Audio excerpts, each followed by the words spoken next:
Don Hogan Charles, who was the first black photographer to be hired by the New York Times, and who drew acclaim for his evocative shots of the civil rights movement and everyday life in New York, died on December 15 in East Harlem. He was 79. His niece Cheryl Ann O'Garo, who announced the death, said his family did not yet know the cause. In more than 4 decades at the Times, Mr. Charles photographed a wide range of subjects, from local hangouts to celebrities to fashion to the United Nations.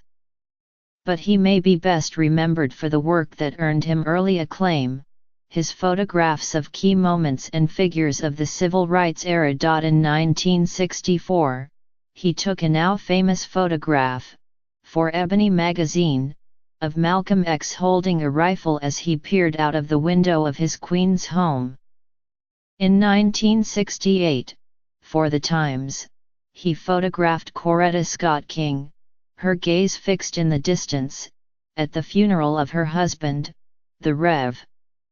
Dr. Martin Luther King Jr. Mr. Charles resisted being racially pigeonholed but also considered it a duty to cover the movement, said Chester Higgins, who joined the Times in 1975 as one of its few other black photographers. He felt that his responsibility was to get the story right, that the white reporters and white photographers were very limited. Mr. Higgins, who retired in 2015, said in a telephone interview. Even in New York, historically black neighborhoods like Harlem, where Mr. Charles lived, were often covered with little nuance, said James Estrin, a longtime staff photographer for the Times and an editor of the photojournalism blog The Lens. But Mr. Charles, through his photography, provided readers a fuller portrait of life throughout those parts of the city. Mr. Estrin said few people on staff had the slightest idea what a large amount of New York was like, he added. He brought this reservoir of knowledge and experience of New York City. Exacting and deeply private, Mr. Charles came off as standoffish to some. But to others, especially many women, he was a supportive mentor. He's going to give you the bare attitude, but if you look past that he was something else, said Michelle Agans, who met Mr. Charles while she was a freelance photographer in Chicago and he was working in the Times's bureau there. The two reconnected when she joined the Times as a staff photographer in 1989. When you're a new kid at the New York Times and you needed a big brother, he was all of that, she said. He was definitely the guy to have on your team. He wouldn't let other people bully you. Mr. Charles took Ms. Agans under his wing, and she was not alone.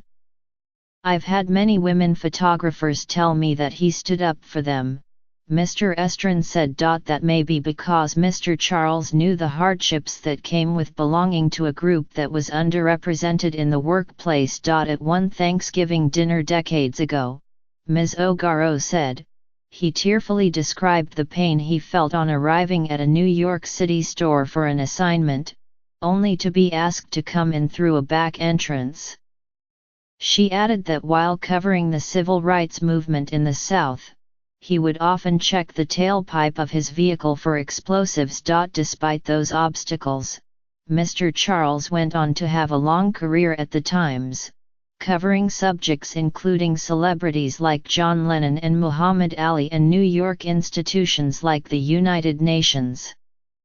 In 1996, 4 of his photographs were included in an exhibition at the Museum of Modern Art on a century of photography from the Times. Daniel James Charles, he later went by Donald or Don, was born in New York City on September 9, 1938.